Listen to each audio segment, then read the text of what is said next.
All right, welcome back.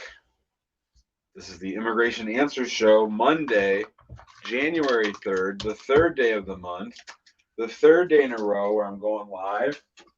If it's okay with all of you, I'm going to eat a little low-fat yogurt while we sit and chat about immigration.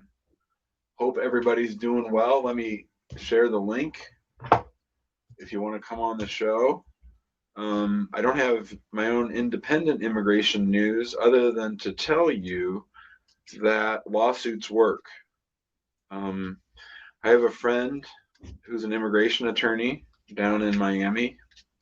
Really good guy, really stellar immigration lawyer.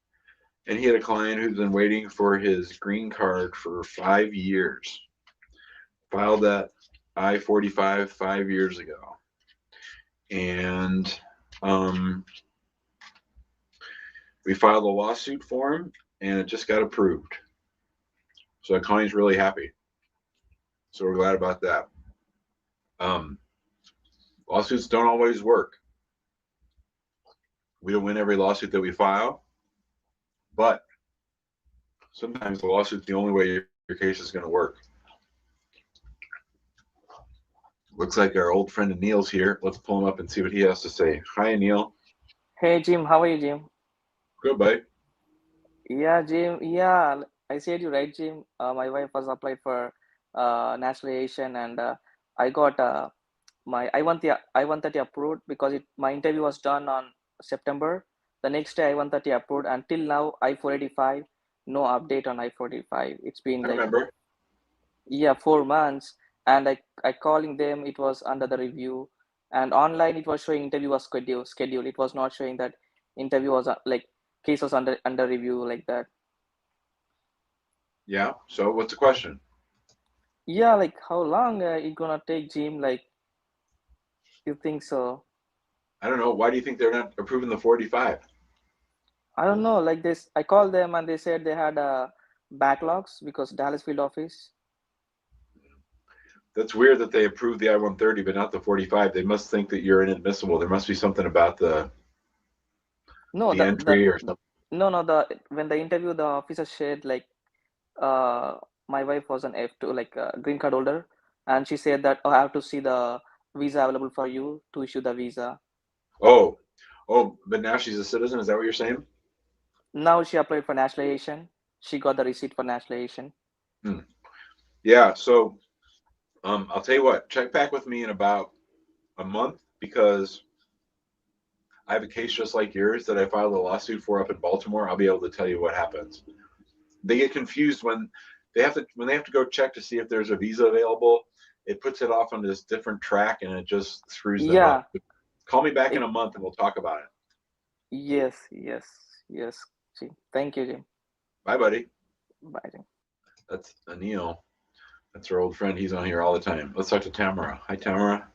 Hi, Jim. How are you? Good. How you doing? I'm good. Yes, Jim, I had a quick question. In October, me and my husband and I went for an interview in Miami. It was at Oakland Park. Me and my husband, we've been together over 8 years, but we've been married for 2 years. Then we went to the interview. We went with the kids. I'm a healthcare worker. I give my husband get insurance through me, so everything is it's me. But the interview went well. At the interview, the lady told my husband, "Congratulations," um, because he asked my husband, "Do you work?" My husband said, "No, I don't work," and because my husband said they did never send him the working permit. So she said, "Okay, it's either you will get the working permit first, or you would get the green card, but I don't have control over which one will come in." Sure. So when I was leaving, because the marriage was like because our wedding went anniversary is gonna be the inner part of November. So I asked the officers, I said, "Can I ask you a quick question before we go?"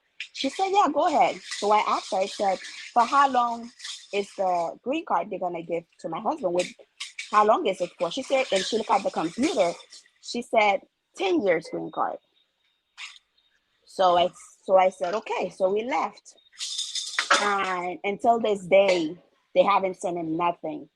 When I go online to check the case, the case status, it didn't even reset. It did not said that we even went to the interview.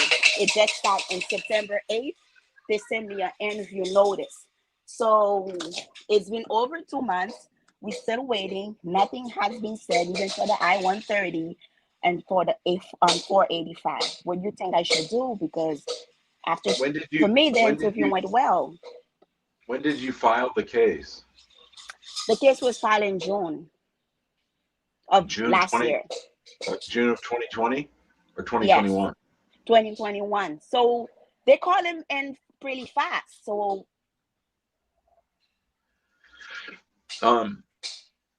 and was he out of status?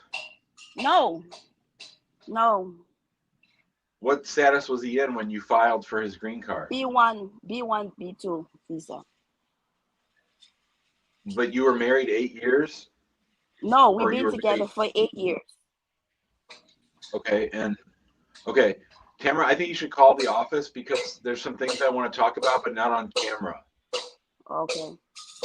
Call the office and talk to Daniel because I have some concerns about the case, but I don't want to talk about him on camera. Okay.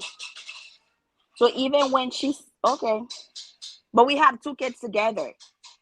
Yeah, I think that I don't think that's it. I think it's the entry and how he got the visit visa and whether he had immigrant intent.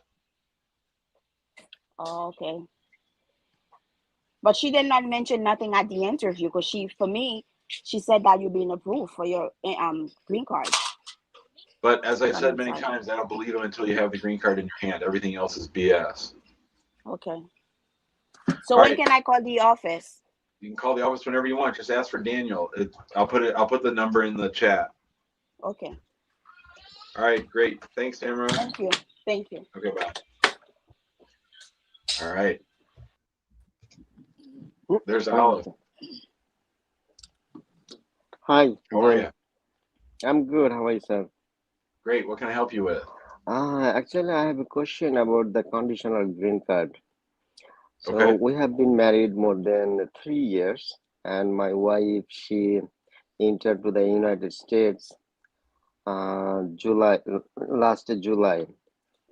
But unfortunately, she got 2 years green card, and we have been married more than 3 years. So why she got the 2 years green card? So the green card that came in the mail has it. So you've already received the green card. What was the date of the green card?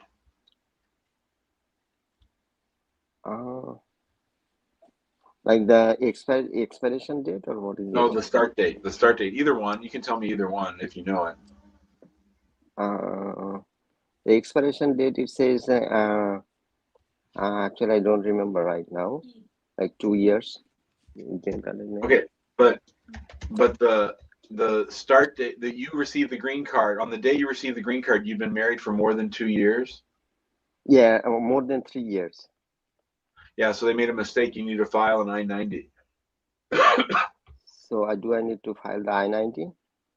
Mm-hmm. And you shouldn't have to pay. It's their mistake, apparently. So you shouldn't have to pay the filing fee. Oh, okay. All right. Thank you so much. All right. Good luck. All right. Thanks. You got it. All right. That was Aleph. Let me put the link if anyone wants to get in on the show. Let's talk to Ali Weed. Yeah. Hi, how are you? Good. How are you doing? I'm doing good.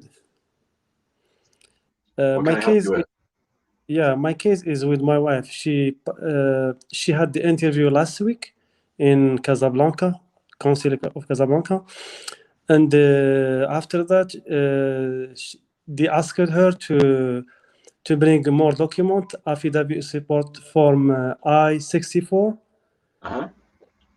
Then after that, when I checked her case application, I found that refused for administrative processing. That's right.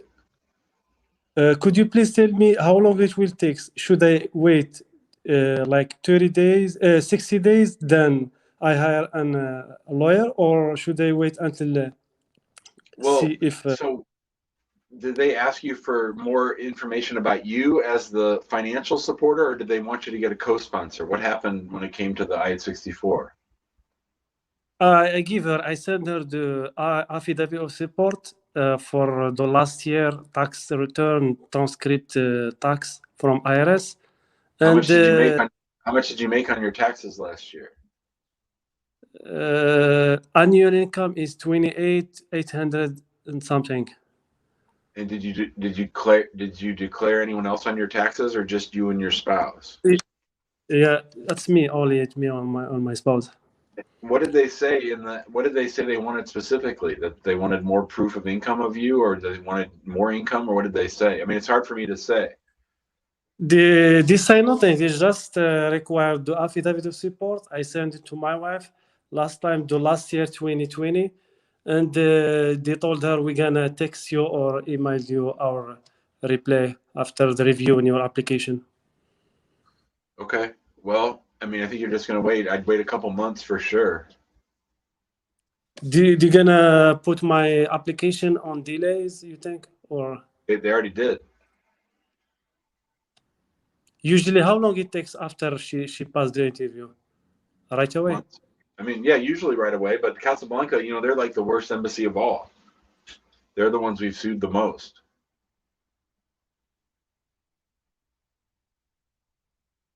On YouTube said that the worst embassy in the world is Casablanca. Yep. Should they wait 60 days? After that, I will hire a lawyer? Sure. Yeah, just give it a month or two and then call us back. A month or two? Okay. Thank you so much. Bye, buddy. Bye, Halloween. See ya. All right, that was Halloween. Keeping it real. That embassy in Casablanca is no joke. Let's go to Ahmad. Hi, Ahmad.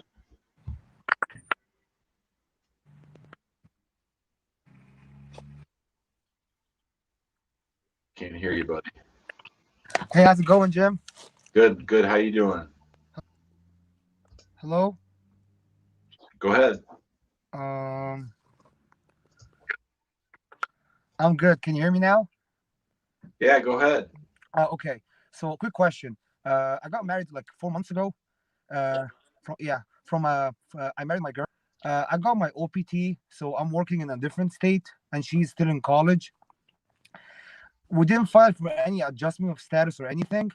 We're taking our time. But now, due to some family reasons, I have to go back home, and my OPT expires in 2 months. So I've watched some of your videos, and you talked about consular processing. Now I'm going back to Dubai, because I'm gonna have to live there for a little while due to some family reasons. My question is it hard to process the green card from outside of the country, or is it always safer to go from the adjustment of status within the country? Because I don't know what to do with the consular processing thing. I don't know how long should I wait. Have you ever watched this show before? Have you watched this show before? Because almost every person that calls this show is complaining about dealing with consular processing. It's like work. I mean, you're in this tough situation where you have watched it like a couple of days ago. So you have family concerns, you have life concerns, you have spouse concerns, and you have immigration concerns. From a purely immigration standpoint, I don't know about why you have to go back to Dubai, but from a purely immigration standpoint, if you can stay here and do it as a green card holder, to try to get your green card in the United States as opposed to consular processing, I can't guarantee you're going to be back anytime soon in the next 2 or 3 years if you go consular process. That's what I can tell you. Oh wow! All right, yeah. Well, wow, that's very surprising. Well, thank you. Yeah, Just keep watching and listen to all the people complain about consular processing. Yeah, I'm going to make a video about that. If I can choose between adjustment. I'll make a longer video for him versus consular processing. You're always, especially now, if you want to be together, you always want to go with adjustment if you can. Hopefully that helps him out. Hopefully you can hear the audio is sort of herky jerky. All right, let's see who's next. Hi, Vineth. Hey, Jim. Thanks for taking my call. So I have a weird situation. So I live in San Francisco. My parents came to visit me last year during the COVID time. Like this is around February of 2020. And as usual, they have got about like 6 months I-94. I think it was valid until August 2020. So what happened was, because of the COVID situation, I told them it's not safe to travel. I'll just apply the extension. So last year, the USCIS is very dead slow in terms of approving the applications, right? So they never responded after applying the extension. So the thing is that we applied the extension even before the I-94 expiry. So since we haven't got any kind of a notification from the USCIS, except that we got the receipt notice, we have just kept on waiting. And then my parents decided to go out of the country because they have stayed for 3 more months, right? So around November, they traveled. And then what happened was, like, I haven't got any kind of a notification. So early March 2021, I got the notification from the USCIS that, hey, you have to appear for the biometrics. So I didn't reply to them because my parents already left the country, right? So they thought that, okay, since they didn't appear for the biometrics, they sent a denial notice. Their extension is denied. So what happened was, I didn't take that seriously, but I think they again traveled to my brother's place in Detroit. And then the immigration officer or the CBP officer saw that you overstayed your visa, your I-94, and I'm going to cancel your B2 visa. And then they right away canceled the visa. My parents tried to explain them that, hey, we have applied the extension. You guys never responded. So we left the country. We have the receipt notice. But the CBP officers told that, I don't know what you're talking about. My system says that you overstayed, so I have to cancel your visa. So, I mean, they didn't let me. I mean, what happened was they gave some emergency waiver or something. They let my parents in the country for 2 months. And then we are awestruck right now what to do. Like, my parents want to stay for more time. So wait, hold on. Yeah. Why are you awestruck? No, because they canceled the visa, right? So But why does that surprise you? Why are you laughing? No, I thought we didn't do anything illegal because it's not about illegal, but it's about following the rules or not. They didn't follow the rules. I mean, you're acting like, I mean, I think CBP are a bunch of assholes, and I think immigration, it's not like I'm giving them the benefit of the doubt, but you guys don't have clean hands here. You messed up. You should have withdrawn that. You should have withdrawn that extension. You just let it expire. You never told them that you were withdrawing it. You never notified them when they left. Of course, in their system, they look like an overstay. Of course, they look like an overstay. And when you overstay your visa and you try to come back, they cancel your visa. This isn't rocket science. You're acting all surprised, but this is all on you. You guys played way too fast and loose. Okay.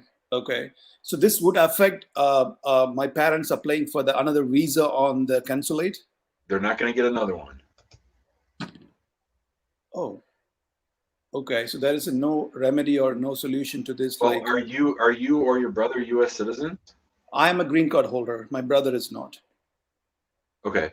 So when you become a citizen, you can apply to get them green cards. That's when they're going to be able to come back. But I mean, you guys, I mean, you're mad at them, but in my book, you're really lucky they let them come in for 2 months. Usually what happens is they put your butt back on the plane at your expense and you go back home. But we contacted different lawyers, but their thing is like the CBP officers made a mistake because it was not unlawful presence because they left the country. They overstayed their visa. It's not about unlawful presence. It's not they have a legal bar. It's that when I just came through customs 3 days ago. When you come through customs, they have almost complete discretion who they let in. So yeah, you overstay your visa. Yeah, you file for an extension. Yeah, you don't show up for fingerprints. Yeah, you don't withdraw the case. Yeah, next time you come through, most CBP officers aren't going to let you in. No, but the USCIS acted like they sent a biometrics notice after 7 months after the fact that we have filed application. Is that surprising? Do you think? I mean, they're incompetent. They're completely incompetent. Doesn't change the rules. Doesn't mean oh, you get to come in whenever you want. No. I mean, I hate them, right? I hate them. I'm on your side, but you guys are acting like we're dealing with normal people. You're acting like we're dealing with people that think. Okay, so and you're acting like people who want to help you. They're not people that want to help you.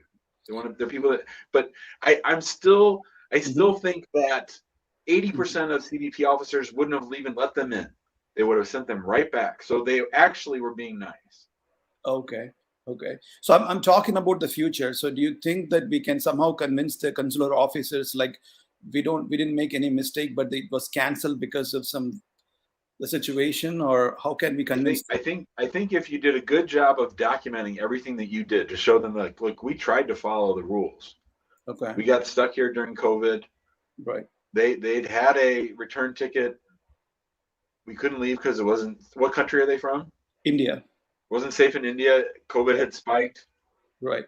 We wanted to keep them here, but do I think it's going to work? Probably not. I think really after this trip now, the next time they come is when you become a citizen and apply for their green cards. I don't think they're going to get to come until then. Oh. I don't think. I might be wrong. Okay. We'll try that. I mean, like, I don't think you did anything wrong. Right.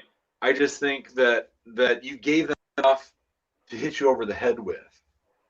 Okay. We have documented everything, but we're just wondering, like, when they leave to India and then apply for another visa next 1 year. I think it's going to get rejected at least once, if not several times. Okay. Got it, Jim. Thank you so much. All right, buddy. Sorry about that. See you, Amanda. Yeah. That sucks. Oh, got a little fired up on that one. Let's see what Awesome has to say. Oh, hi, Jim. Hi, Awesome. How you doing?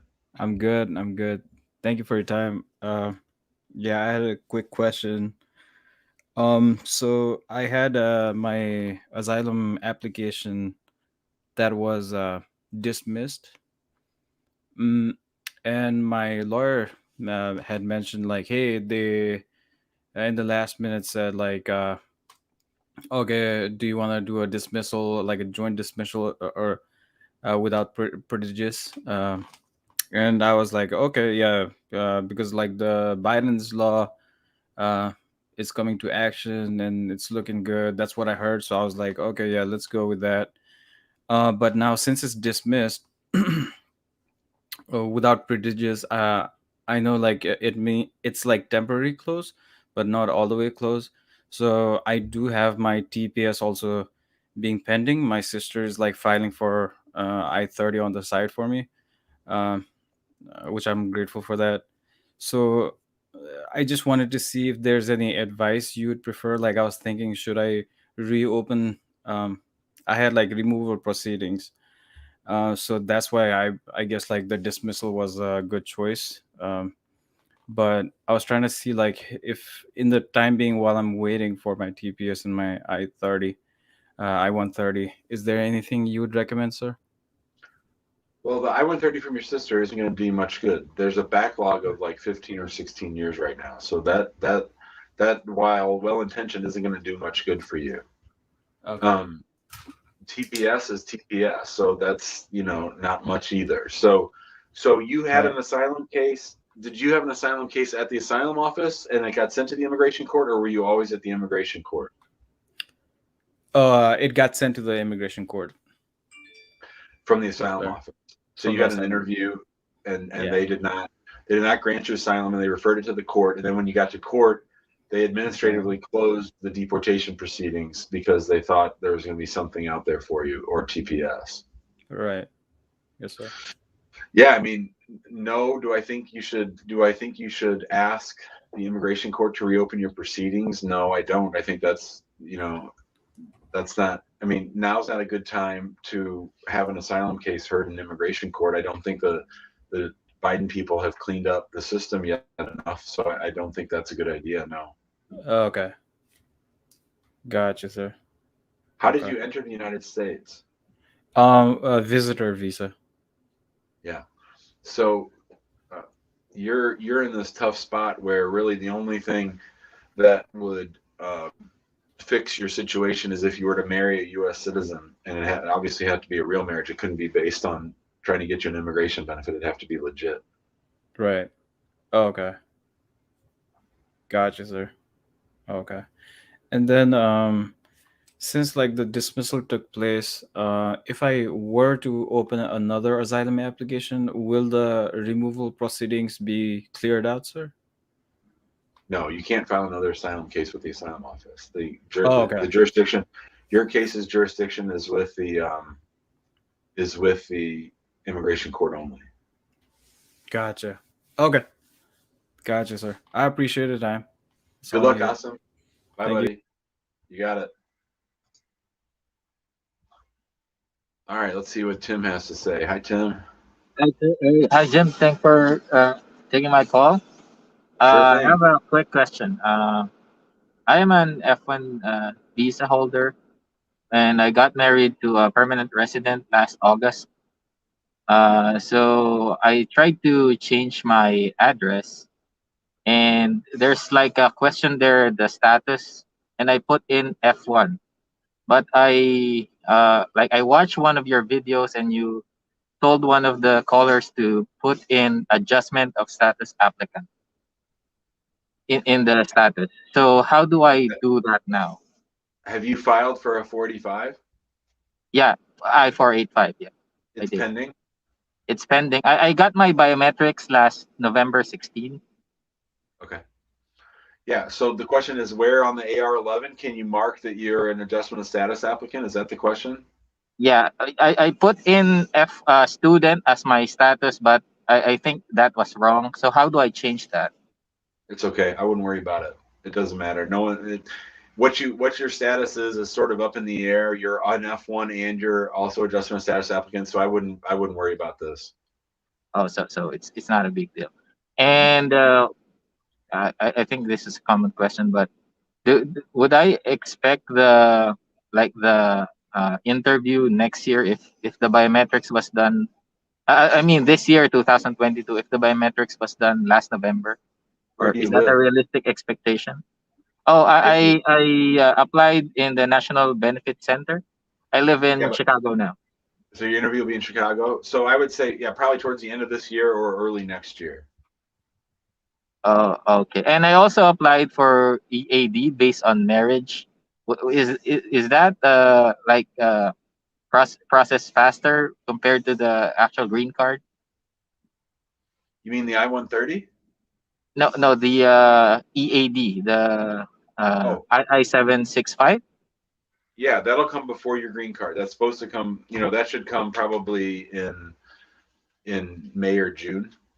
Oh, okay. All right. Yeah, that's all. Thank you, Jim. I appreciate Good what luck, you're buddy. doing. All You right. got it. Bye. We'll see you later. Okay, bye. All right. He had lots of good questions. Sometimes people, it's like a law school exam question. Let's see what B has to say. Hi, B. Hello, sir. How are you? Good. How are you doing? I'm good. Thank you so much for taking my call. Sure. I have a question about my situation because the first time I was in the US, I was with a G4 visa, a work visa, and working for a multilateral organization. So it's like Okay. a government thing. Mhm. And I was with that visa and I renewed that visa several times, almost 4 years with that visa. And the last time I was there, I was like 7 months with a visa that had a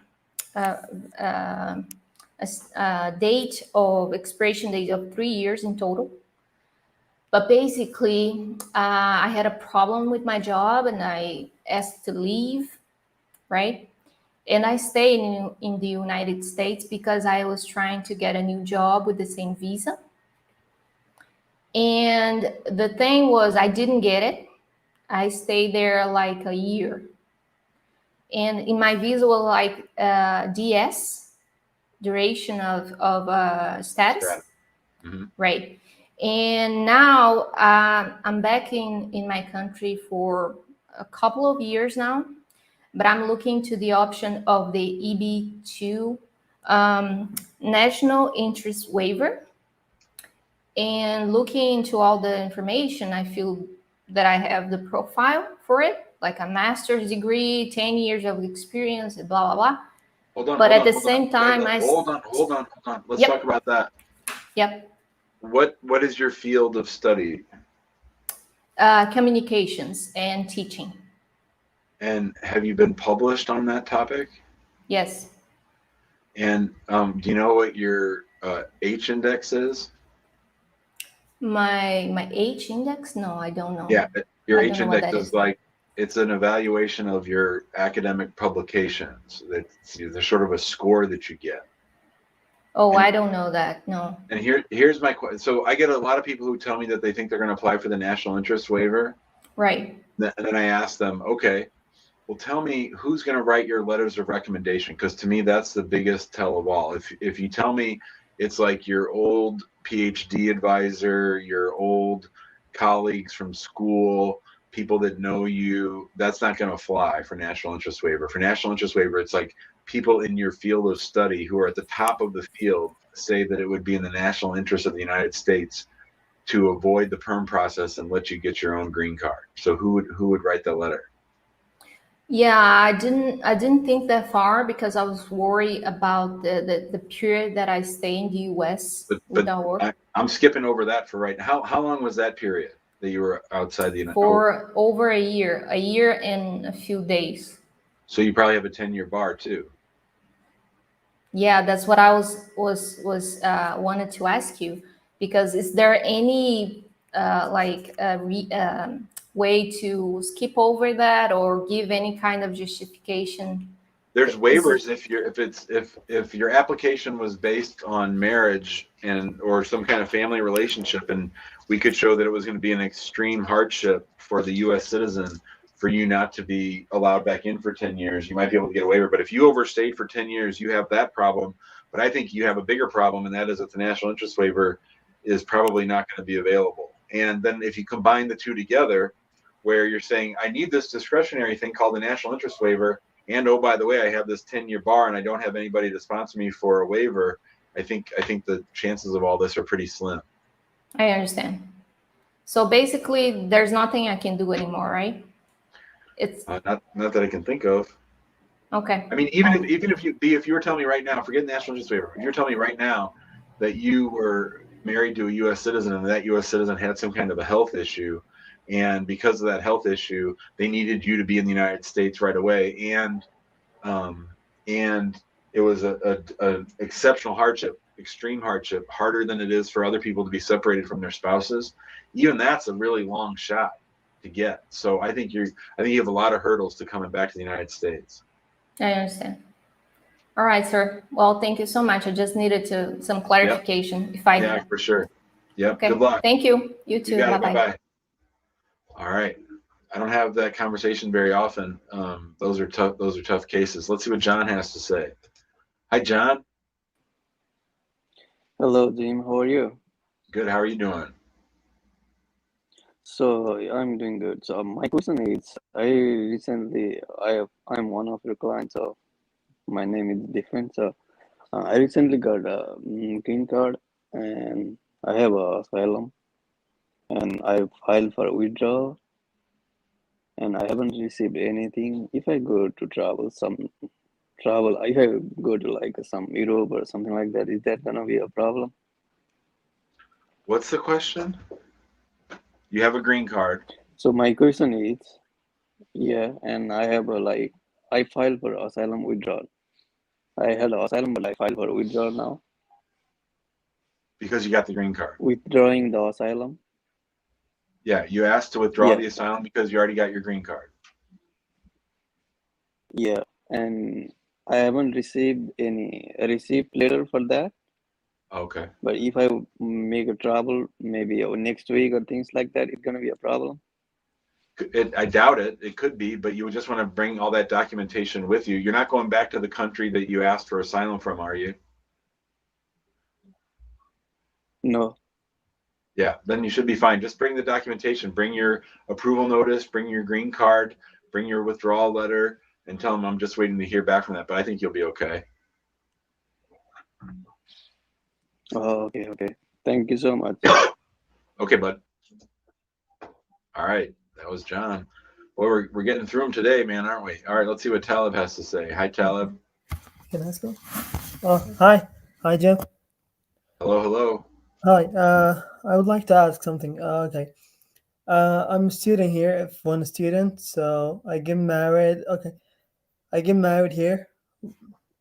So my wife, she's applying for me to change the status.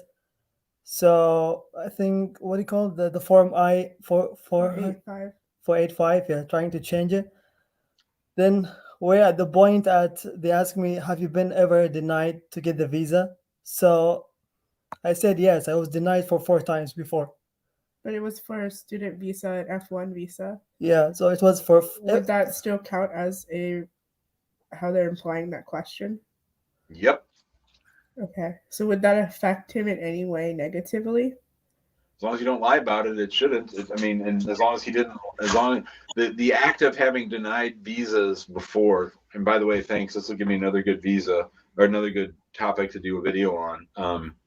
Denied visas before.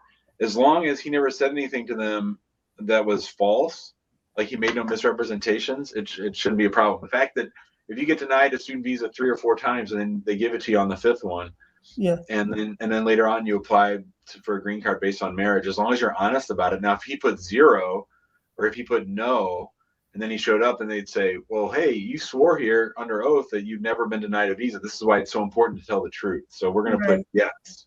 We're going to put yes with an explanation. He was denied a visit visa 4 times. I would list the dates if you know him, the embassy, I would give details so it doesn't look like you're hiding from anything. Okay. Actually, because it was before 6 years, and so I don't remember exactly the exact dates. So I was gonna just do your best. Can we put like approximately like 2016, mid 2016 kind of things? Yeah. Okay, and then you said the embassies where there was rejected. Yeah, I would say.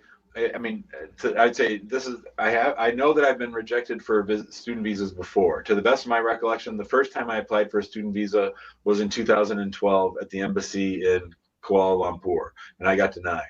And then then go through each one. But just say, to my best of recollection, as close as I can remember, that kind of qualifying stuff. The point is, we just don't want to look like we're hiding anything. That's all. Right. Okay. Anything else? Okay. Okay. Thank you so much for your time. Thank you. Thank you. Good luck, friends. Thank you. Bye, guys. All right. Rajan wants to get on. He's been waving. Hi, Rajan. Thank you for taking me. So starting from the beginning. I don't want to hear a whole starting from the beginning. Just what's the question? Go ahead. Yeah, so my dad has applied for me and my mom on U visa. We landed in country in 2018 on U visa on our dad dependable.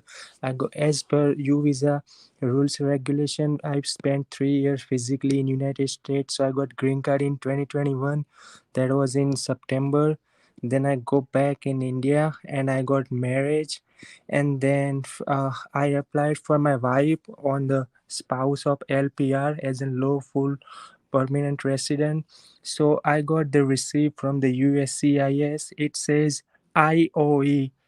That means ILIS, electronic immigration system. They're starting the new, I don't know, because I don't have experience of that one, because I live in Nebraska. So normally my case is went to the Nebraska Service Center that's located in Lincoln, but I got this new one, IOE. So my question is, when I trying to enter that my receipt number in immigration processing time frame is just give me 5 options, that California Service Center, Vermont Service Center, Nebraska Service Center, Potomac, and Texas. I doesn't have that IOE receipt number.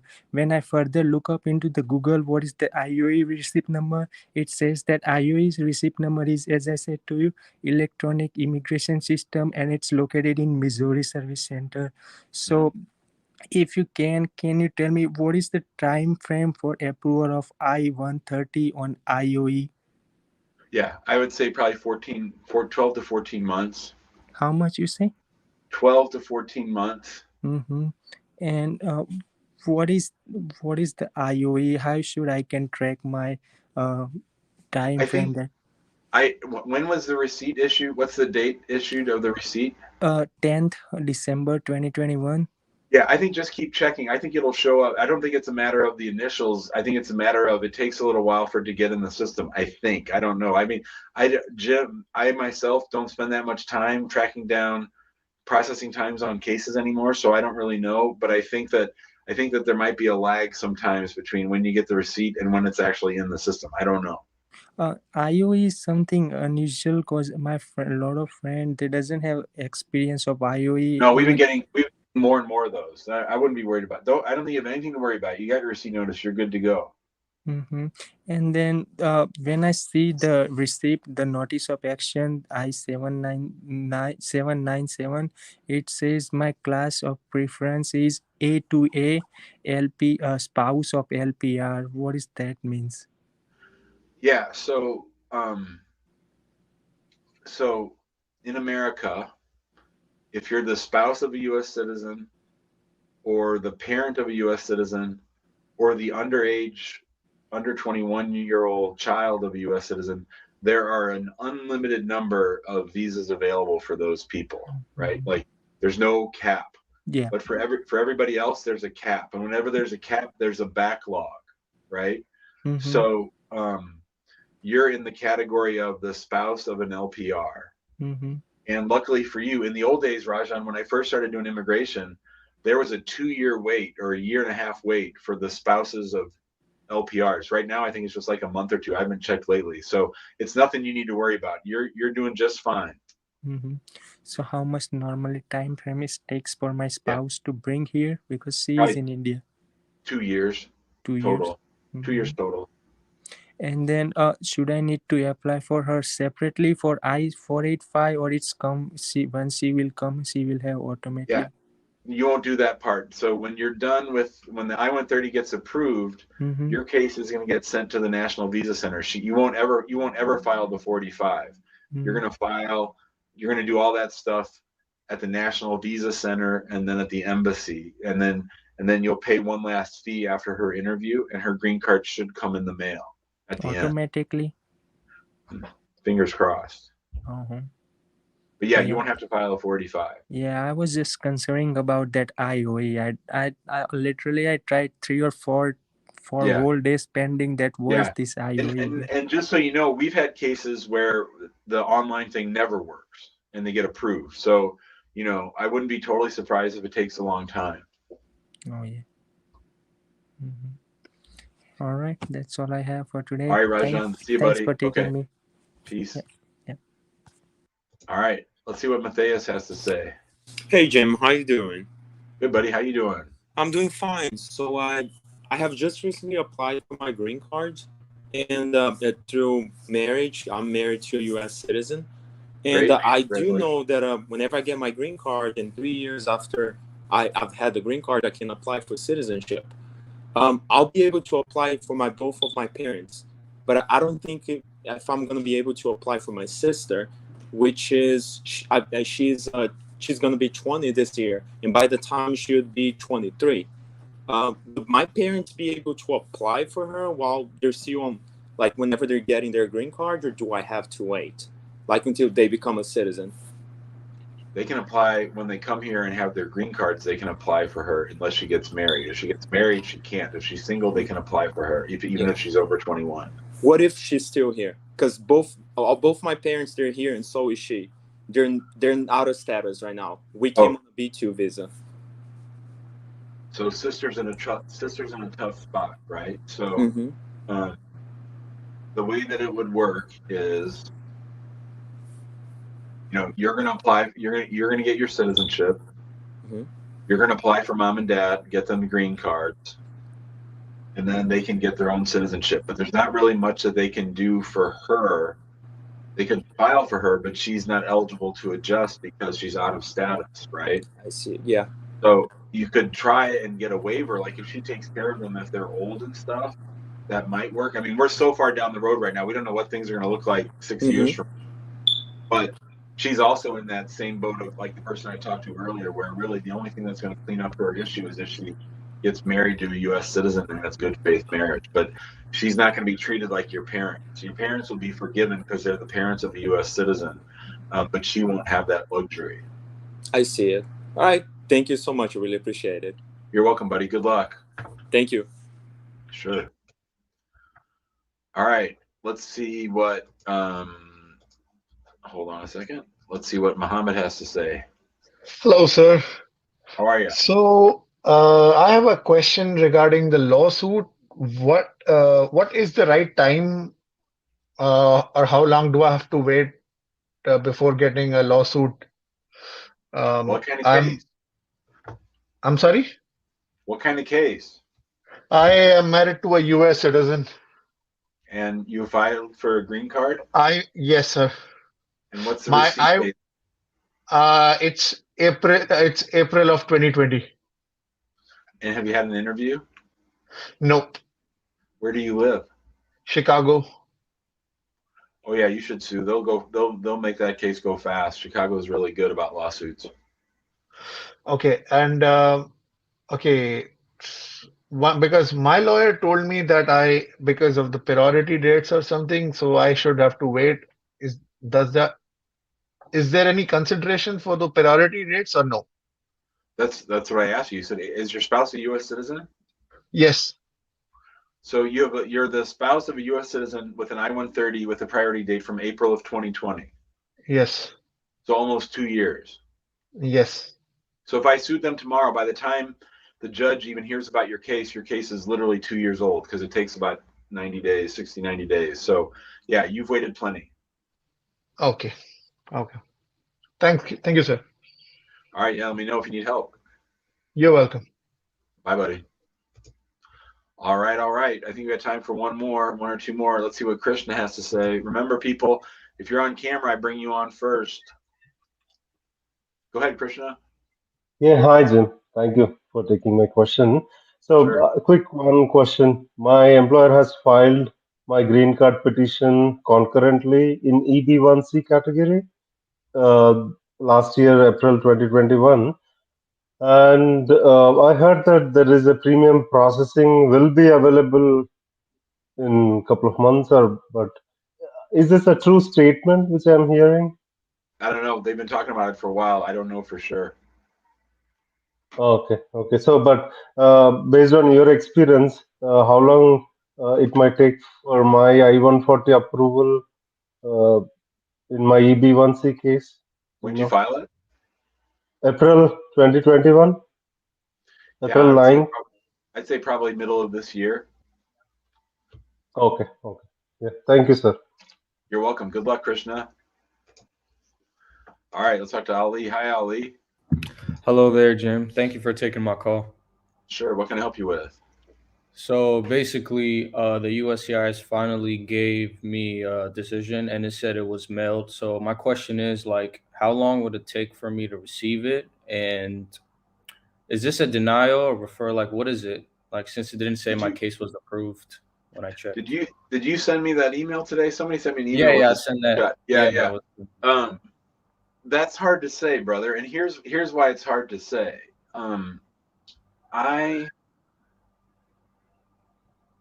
I do think that it generally says, and I don't get all worked up if I tell you this, but I do generally think that if it says approved, that means it's approved. But if it says a decision was mailed, that usually means a denial, I think.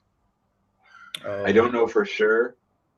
Yeah. But I hope I'm wrong, but generally that's, let me check real quick, or let me check and maybe I'll say something tomorrow.